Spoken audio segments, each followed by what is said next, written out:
Moral y ética, dos caras de la misma moneda. La moral, el faro que guía el comportamiento humano. La moral puede entenderse como el conjunto de normas, principios y valores que guían el comportamiento humano dentro de una sociedad. En palabras del filósofo Immanuel Kant, la moral está arraigada en la capacidad humana para razonar y actuar según principios universales. En el ámbito de la salud, la moral actúa como una brújula que orienta a los profesionales en su interacción con los pacientes y colegas. Imagina un médico enfrentando una decisión difícil.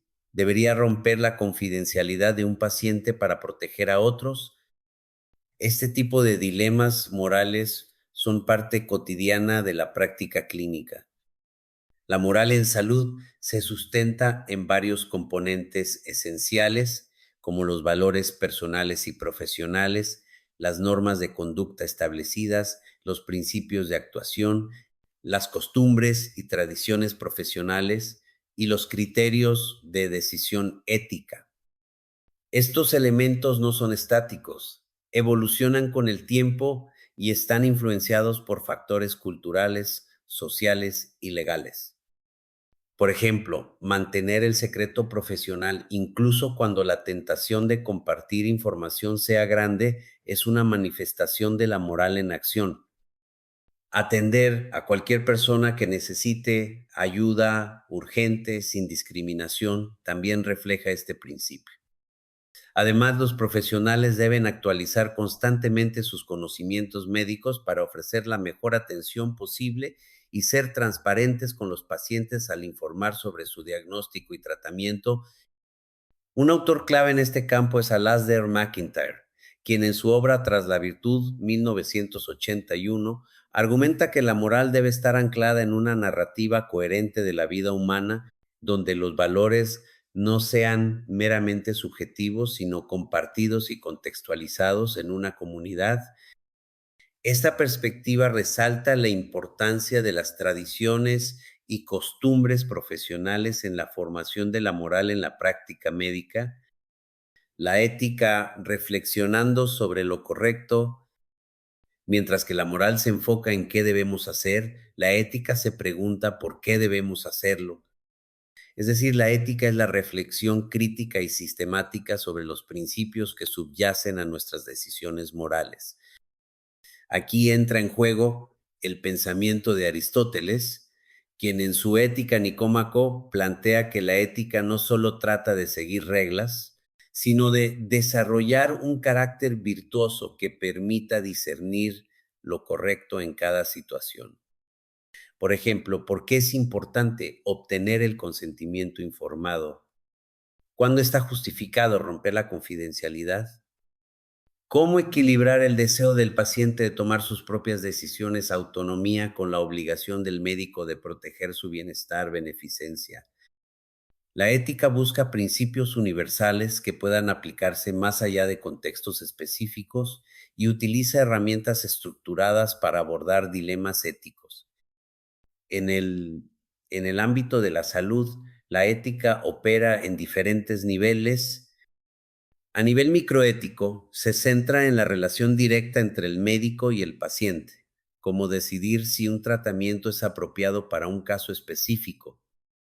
A nivel mesoético, analiza políticas institucionales como los protocolos hospitalarios para manejar recursos limitados.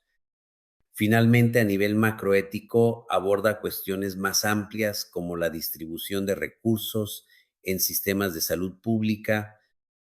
Un autor central en este terreno es Tom L. Beauchamp y James F. Childress, quienes en su libro Principios de Ética Biomédica, 1979, introdujeron los 4 principios fundamentales de la bioética: autonomía, beneficencia, no maleficencia y justicia.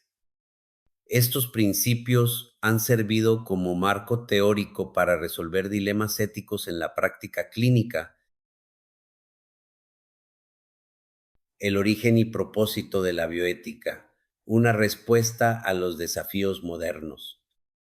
El surgimiento de la bioética La bioética nació como respuesta a los rápidos avances científicos y tecnológicos del siglo XX que plantearon dilemas éticos sin precedentes en la medicina y las ciencias de la vida. Antes de la aparición formal de la bioética, las cuestiones éticas en la práctica médica se abordaban principalmente desde una perspectiva deontológica basada en códigos profesionales como el juramento hipocrático.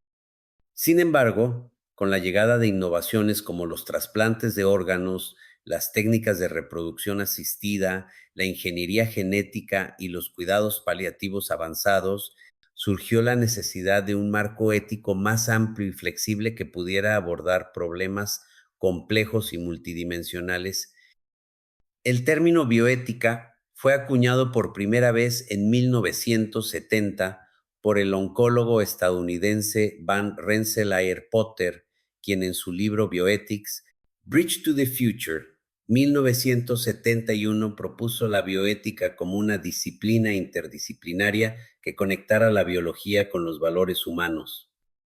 Según Potter, la bioética no solo debía ocuparse de los dilemas éticos en la medicina, sino también de cuestiones globales relacionadas con la supervivencia humana y la sostenibilidad del planeta.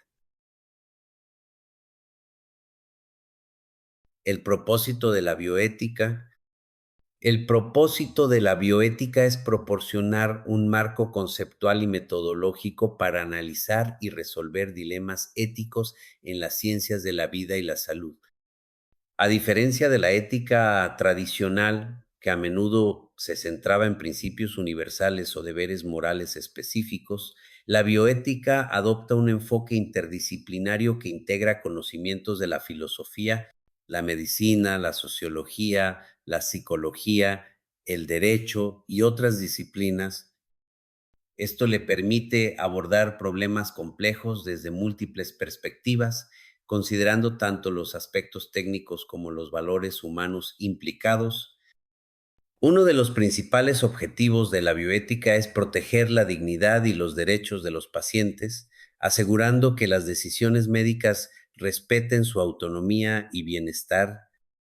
Por ejemplo, el principio de autonomía refuerza el derecho del paciente a tomar decisiones informadas sobre su propio tratamiento, mientras que el principio de beneficencia obliga a los profesionales a actuar en el mejor interés del paciente. Al mismo tiempo, la bioética busca equilibrar estos principios con consideraciones prácticas, como la disponibilidad de recursos y las limitaciones legales. Además, la bioética tiene un propósito preventivo: anticipar posibles conflictos éticos antes de que ocurran y establecer políticas y protocolos que minimicen riesgos.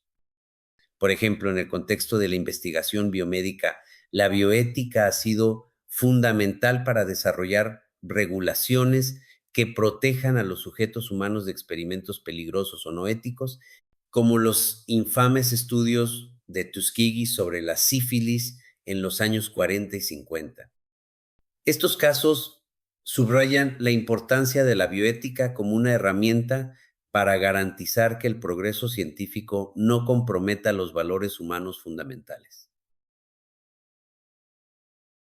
La bioética en la práctica clínica, resolviendo dilemas reales. En la práctica clínica, la bioética actúa como un puente entre la ciencia médica y los valores humanos, permitiendo la toma de decisiones informadas y éticas. Por ejemplo, pensemos en el dilema de la vacunación. Aquí surge la tensión entre la autonomía individual, que es el derecho de una persona a decidir si vacunarse, y el bien común, que implica proteger a la población en general.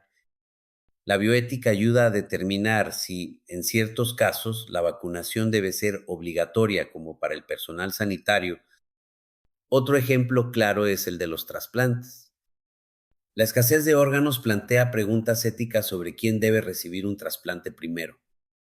La bioética proporciona criterios justos para priorizar a los pacientes, asegurando que las decisiones sean equitativas y basadas en principios claros.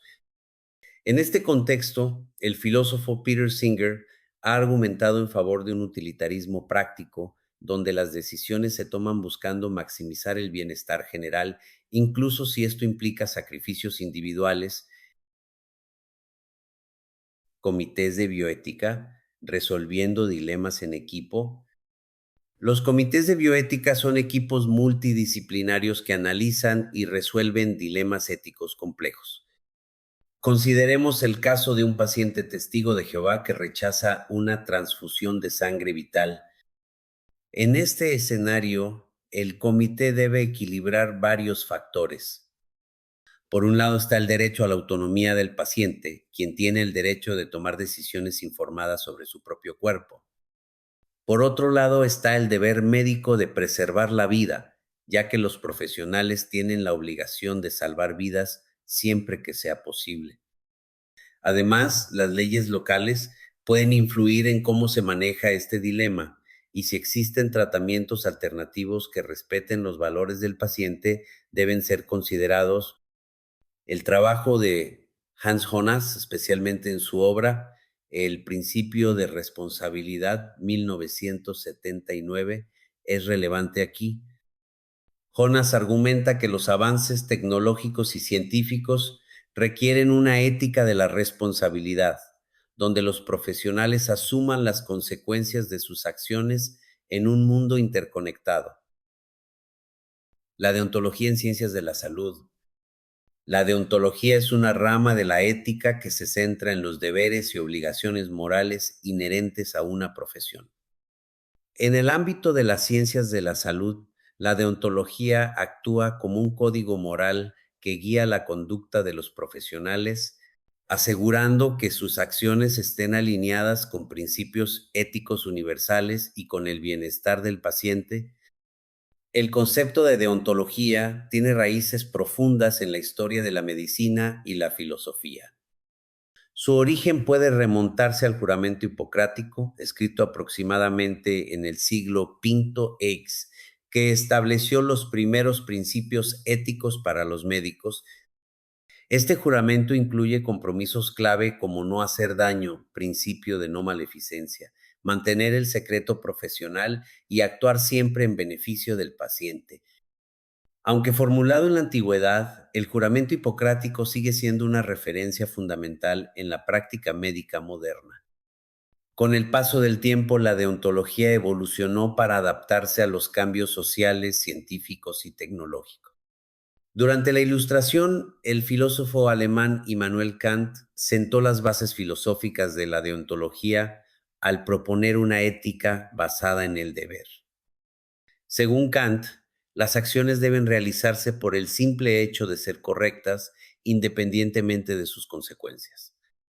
Esta perspectiva influyó profundamente en el desarrollo de códigos deontológicos que enfatizan la importancia de cumplir con deberes específicos como respetar la autonomía del paciente o proteger su confidencialidad.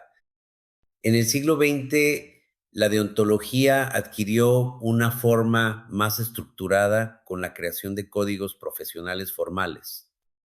Por ejemplo, la Declaración de Ginebra, 1948, adoptada por la Asociación Médica Mundial, AM, actualizó el juramento hipocrático para reflejar los desafíos éticos de la era moderna.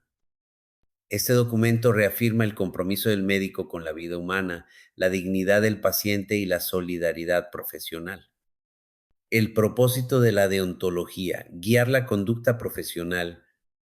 El propósito principal de la deontología es proporcionar un marco claro de principios y normas que guíen la conducta de los profesionales de la salud. A diferencia de otras ramas de la ética, que pueden enfocarse en reflexiones abstractas o en maximizar el bienestar general, la deontología se centra en los deberes específicos que los profesionales tienen hacia sus pacientes, colegas y la sociedad. Uno de los objetivos fundamentales de la deontología es proteger la relación médico-paciente, que es la piedra angular de la atención médica. Esto implica garantizar que los profesionales cumplan con principios como no maleficencia, evitar causar daño innecesario al paciente, beneficencia, Actuar en el mejor interés del paciente. Autonomía. Respetar la capacidad del paciente para tomar decisiones informadas sobre su propio tratamiento. Justicia. Tratar a todos los pacientes de manera equitativa, sin discriminación. Además, la deontología busca preservar la integridad de la profesión médica. Al establecer estándares éticos claros, los códigos deontológicos ayudan a prevenir prácticas indebidas como la negligencia, la corrupción o la explotación de los pacientes. También promueven la confianza pública en los profesionales de la salud, lo cual es esencial para el funcionamiento efectivo de cualquier sistema sanitario. Hemos terminado la lección. La reflexión ética en la salud es un imperativo para el futuro de la humanidad. La toma de decisiones éticas informadas es crucial para proteger la dignidad y los derechos de los pacientes, asegurar la confianza en la profesión médica y promover la justicia social y la equidad en la salud. Invitamos a los lectores a unirse a esta reflexión ética y a sumarse a la búsqueda de soluciones éticas y sostenibles para los desafíos que enfrentamos en la salud, con el fin de construir un futuro más justo, más equitativo y más humano.